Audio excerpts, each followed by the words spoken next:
Hey, it's James from Finney Electrical. On today's episode of installing the Zappi. Let's get into this.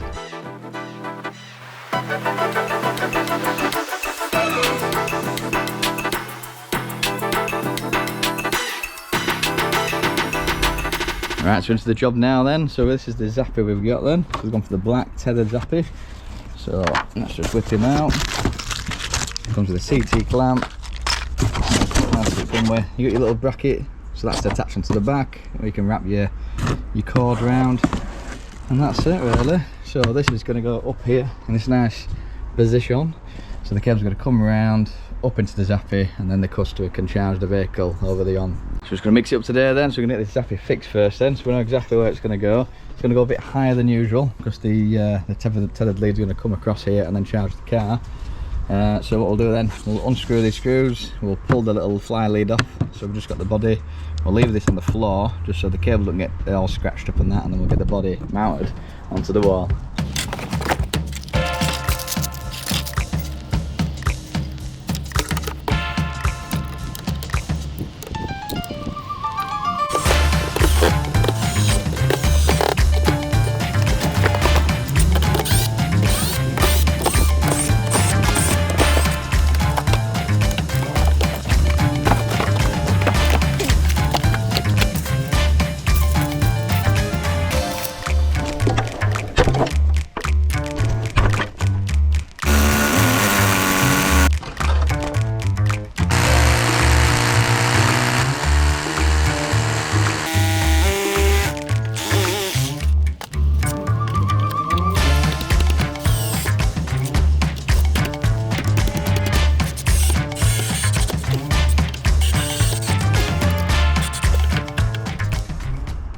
There we go, that's the charger fitted now, so that's nice and solid. So that cable's going to come down, around and into the fuse board then. So we're going to use that, we're going to use an EV Ultra cable then, so it's a 6mm 3-core, so you got live earth neutral, and then you got a little 2-pair to extend the CTs. So what the CT does, it's just a clamp that goes around your main cable coming in, and that'll measure the load of the property. So in the app you've got like a glorified smart meter where you can see your usage, and it'll also stop you going over the main fuse size. So say you come home, you put the cooking on, you put the hob on, electric shower, you're basically teetering on the maximum like 80 amp fuse. This will stop you going over that. It'll stop you using a full 40 amps for charge or 30 amps for charge, so it doesn't blow your main fuse.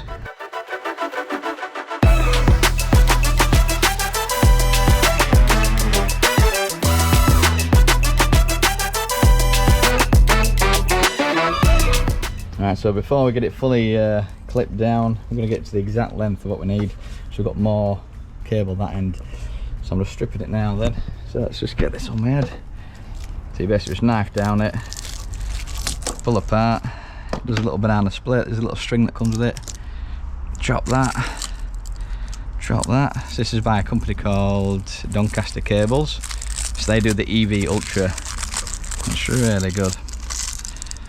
It looks a lot neater than having a separate data cable attached to the side of your cable. And then it's just got this little drawstring which nobody ever uses. That's snapped on its own. And that's it. So that will just get pulled down. We'll make the bend at the bottom and then clip it around then. If it'll pull down. So I've had to put that on compression gland to match the other side. But if we just get that there, that should wire in nicely then. So I'll wire it whilst I'm on with you then. So just a little twist. What's that, about 20mm, something like that. So you don't need ferrules on this because it's a stranded cable. If it was loaded of little strands then maybe. But I hate the ferrule police. Why don't you use a ferrule? You don't need to. Yeah then, so I've put ferrules on these before. Just thought I'd give it a go. And yeah, I went to pull it out and the ferrule got stuck in it. See, it's not a very good connection. There we go. So there we go. Look up there, live neutral earth, and this is your little 2-core thing then. So I'll show you this then. So strip 3 fingers. So a little nibble, and pull. And then you got 1 for pause. So CT1, if you look there, CT1, in it goes. CT2. Sorry, CT1 negative, in it goes, and then that is extending the CTs on the fuse board side. Then when you open this cable up, then the actual clamp will go around the mains tails, and the red cable will go to red, and the black will go to this blue. Lovely. There we go, that's the lid back on. So this just clips on at the top, lift up a little bit, and that snaps in. Lovely. And then, because we've kept it in the box, it's not full of a lot of brick dust now. So this, we'll wind it this way around, I think. So this, we'll just wind around the Zappi, nice and neat. So if we keep it in the box, I'm going to need 2 hands for this. If we keep it in the box, it's not scratching on the floor, dirt in your cable. Right, I've got the cable through. Look at that. So it'll come round. I'm not happy with these cleats though, because they've given me the wrong size. Look, it's just really loose. Look at that. Not happy with that. So I'm going to go out and get some more. I'll show you inside there. There we go. Cable's popped out there. I'll have to get tacked up the wall into there.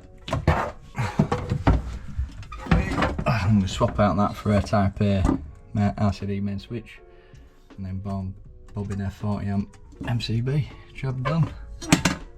Now I'm trying to be quiet because customers on a meeting. So if you didn't hear that, it's going to be a Type A RCD we're going to swap out. So instead of doing a full board installation, we'll swap out the main switch, RCD main switch, for a Type A. And then just put in a 40 amp MCB, and that's it. Or if it was fuse box, because they do double pole, the regs has to be a double pole RCD. Some RCBOs are double pole, so if it was fuse box, we could put the mini double pole in, and that would have sufficed as well.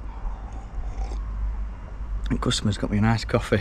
So the lad here owns a coffee shop in Ossett, and it's really nice. So it's called the Whippet. Oh, I'm embarrassing myself here. It's gone out of my head. I'll just go there for decent coffee. I always forget what it's called. It's the wired Whippet. Flipping heck. I'm going to get slated on this. Yeah, my dad likes to go and get a coffee. So I think he got me this job, bless him, recommended me, that's nice. But yeah, a really nice coffee shop. So it just opened up. Someone came in before, they were never open. Coffee wasn't that great, but this one's, they're open a good amount of time, and the coffee is really awesome. He's a coffee fanatic, and he's just taken on a new lass as well, and she's really good as well. So it's one of them shops where you can just have a nice coffee, and it's a little treat rather than burning your mouth and it tastes awful. Hey, this is what we want.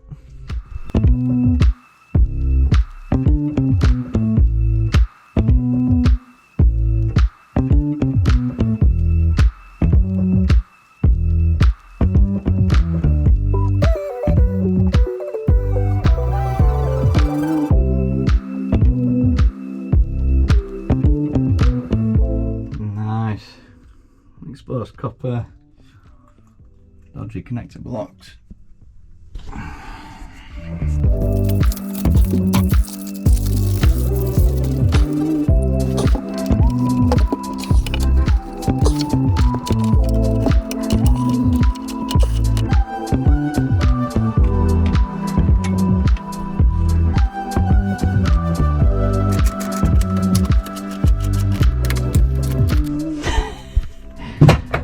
Atrocious.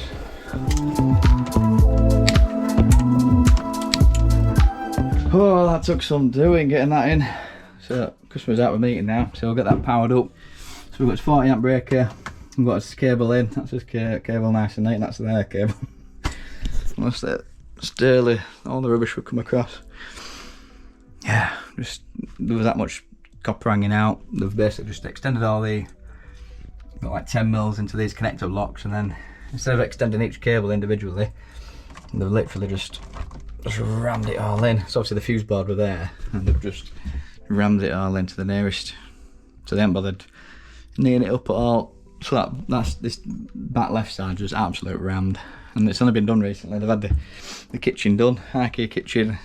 They've got the electrician in, and they've made a right mess of it, shall we say. Alright, EV charger on. Let's get them updates downloaded. We don't have time to get it on a plug top today, but oh well. Right, let's get the Zappi connected to the internet, and then it'll start downloading all the updates. So that is a nice tidy job, if I don't say so myself. So nice and neat and sweet. Actually a bit of over and up, then we'll wet it down. This is the Zappi installation page. So then we'll have to go into all this, get it set up. It's fairly self-explanatory.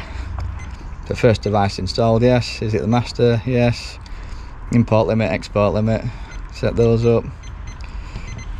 There we go. Next step. There we go. And then it's onto the Wi-Fi setup then. So all we're going to do is log in. This creates a Wi-Fi network. So you go on your phone, search for Wi-Fi, and it'll come up. This will produce its own, and then you log into it. There's a little password there. It's actually the thing you're trying to find. The password is just there, and it'll take you to a screen. You log in with the password, and then you search for a local Wi-Fi. Click on that, type in the customer's password, and then the Zappi will then connect to the customer's internet, and that's about it. It'll start downloading. We are connected. So in this case, it wouldn't actually find it on the list. So you click it, it's like a little drop down, and it's got all the Wi-Fi networks it wants there. What you can do is type the Wi-Fi network that I could find on my phone of what it is, and then type in the password, and it works. So it's now downloading then. So it's going to download this packet. It's on 0%, and it does take quite a long time. So whilst that's happening, we're just going to give all this a tidy. We can even start the paperwork, the testing, so we can get ZE, not RCD tests, because it'll trip the device, and we'll have to start again. Now, do you remember that wonky cable on the inside? Well, I found it on the outside. Look at that. It's not even fixed. And I've just come outside of a grate, and then that's it where it pops up there. Not even fixed. Look. Flipping heck. There we go, another Zappi down then. So we've got that installed, that's looking sweet. We've got it all hoovered up. Customer's mega happy, so they just came back then, talked through how the Zappi works and that. I think I've somehow lost my glasses somewhere. Oh, found them. But yeah, that's that Zappi up and running. So I'm off to a school next to do some emergency lighting. But yeah, time for a bit of munch. In fact, I might go to the wired whippet.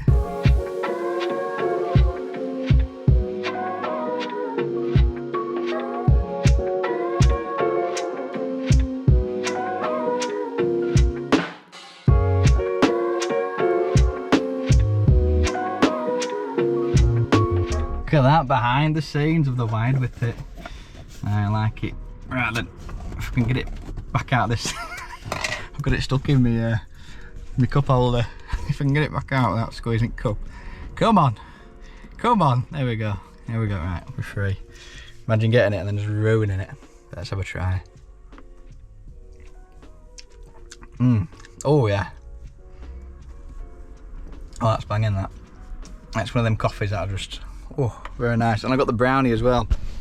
So I've changed the view to narrow mode, so you like really zoomed in.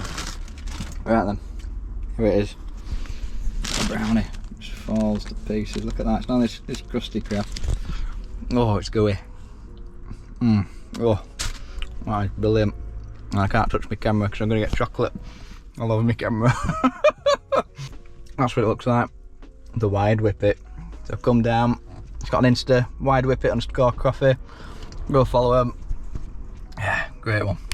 Right, back on the road then. So, Huntington School. Got lots of emergency lights to swap over. So Brian were down yesterday with Ellis and Jonah. So apparently it's really awkward to get the basically they don't want to spend loads of money swapping the emergency lights out. So if it's built into the fitting, it could be maybe 80 quid a fitting, something like that, really expensive. So they want like a 25 quid, 30 quid emergency bulkhead, and just drill into the fitting, compression gland, a little bit of flex into a emergency light next to it. So if the light works as a light but the emergency's not working or not lasting long enough, they just want a bulkhead installed next to it. So it won't look very good, but that's what they want, because they want to keep costs down. So I warned them this, but it is what it is. Like at the moment, they've got these 6x600 fittings where the square tiles becomes the emergency light. It'll ping in if there's a power cut. But yeah, there's going to be a big box on the ceiling, emergency light. So it is what it is. If that's what they want, if customer wants, customer gets. Hey, we're back then. So it's got some emergency lights to swap over then. So we've got a little twin flood here then. So we've got this little ESP by Scomar Group.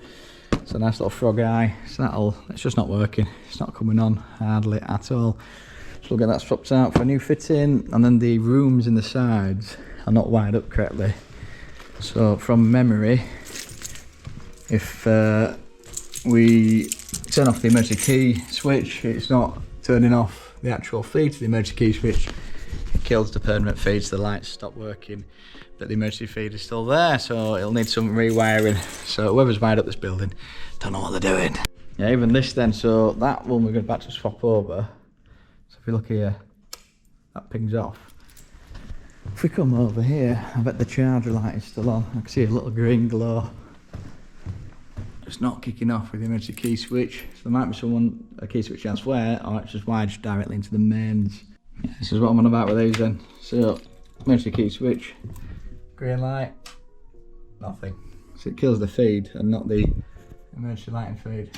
Yep, legit idiots. So basically use this as like a switch wire. So your permanent live come in, it goes through your key switch, out your key switch to feed the light switch, and out the light switch to feed the lights.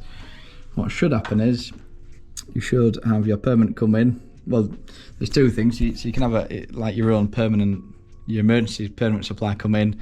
So you'd have an emergency light feed come in, and then cable coming out to your fitting, and then you'd have a separate lighting feed come in, and then a switch wire going out to your lights. But in this case, to salvage this, then we've got this spare grey core.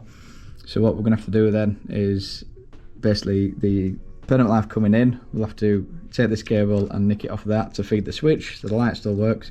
But the outgoing of this emergency switch wire, this one, we're going to put the grey into there. So the grey would essentially do the emergency switch live into the emergency fitting.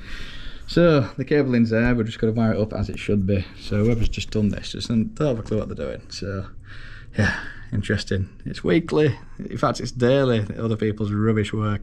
Now it just gets better then. So I'll just follow that yellow cable then. Not yellow cable, the white cable. Looks like we've got an earth snap there for some reason. Great. But also the grey, which is that cable there, so that grey goes into the neutral. So that cable in the back of the back box is just taped over, and it's got a live cable taped over in the back of the back box. So that should be in a connector block. That's a neutral at the moment. So we're going to pull it out of there and put it into, I don't know, the other grey, which goes to this.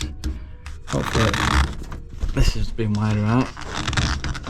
Oh, I can't get this off. There we go. So this has been wired correctly, but normally you should have permanent live, switch live, permanent live, I can't speak today, neutral live, switch live and earth, and then this should be your auxiliary. So this should be your emergency lighting live. So that actually pees off down there to a light, that's got a built-in emergency.